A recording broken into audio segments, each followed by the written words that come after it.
ईद मिलादच्या पार्श्वभूमीवर शहादा शहरातील कायदा व सुव्यवस्था अबाधित राहावी यासाठी पोलीस प्रशासनाच्या वतीनं सोमवारी शहरातून रूट मार्च काढण्यात आला।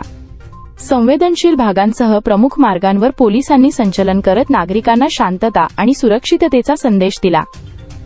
नंदुरबार जिल्हा पोलीस अधीक्षक अश्विनी सानप यांच्या मार्गदर्शनाखाली शहादा उपविभागीय पोलीस अधिकारी गुलाबराव पाटील यांच्या नेतृत्वात रूट मार्च पार पडला।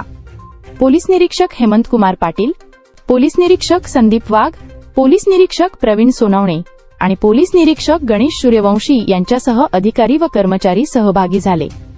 डॉक्टर बाबासाहेब आंबेडकर चौकातून रूट मार्चला सुरुवात झाली। नगरपालिका कार्यालयाला वळसा घालत खेतिया रोड, गरीब नवाज कॉलनी, जामा मस्जिद, सोनार गल्ली, आझाद चौक, जनता चौक मार्गे उपविभागीय दंडाधिकारी कार्यालय येथे रूट मार्चचा समारोप करण्यात आला। यावेळी 4 पोलीस अधिकारी, 100 पोलीस कर्मचारी, 8 अंमलदार, 29 SRPF जवान आणि 170 होमगार्ड असा मोठा पोलीस बंदोबस्त तैनात करण्यात आला होता। ईद मिलादचा उत्सव शांततेत आणि उत्साहात पार पडावा यासाठी शहरातील कायदा व सुव्यवस्थेवर पोलिसांकडून विशेष लक्ष ठेवण्यात येत आहे।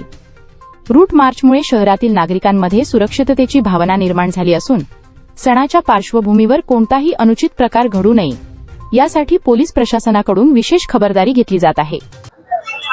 उद्या शहादा पोलीस स्टेशनच्या हद्दीत ईद ए मिलाद मिरवणुकीच्या संदर्भाने आम्ही 100 पोलीस, 1 SRPF प्लाटून आणि होमगार्डचे 130 जवान आणि 40 महिला असा मोठा बंदोबस्त लावलेला आहे। आम्ही आज संपूर्ण रूट मार्च केलेला आहे।